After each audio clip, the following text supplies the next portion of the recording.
The issue of job satisfaction very often causes quite a lot of debate because very often one's intuitive reaction is to put job satisfaction in a D. And I suppose if it is about having the satisfaction of doing a good job and of, if you like, submitting oneself to criteria of excellence in doing the job, then one could see it as a D. However, just because the job is satisfying doesn't make it right, or just because the thing that you're doing is satisfying, that doesn't make it right. So to act on the basis of what's satisfying, almost by definition means you're acting on the basis of things that you're getting, because satisfaction is something one gets. Take, for example, the example of Henry V and the hanging of Bardolph. Henry stumbles onto a scene where his friend is about to get hung up by Exeter.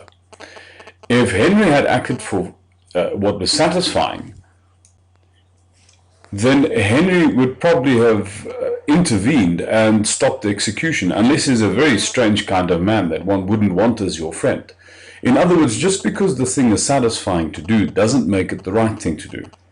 Our argument here is that if you act on the basis of what is satisfying, you very often end up with needs-driven behavior. More often than not, the thing that is the appropriate thing to do at the time is actually quite dissatisfying at the time in which you have to do it.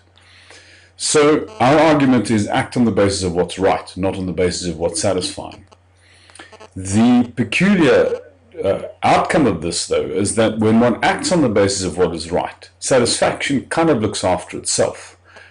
However, when you act on the basis of what's immediately satisfying, you very rarely end up being satisfied because your attention is on things that you have no control over. Your attention is on something that you're getting.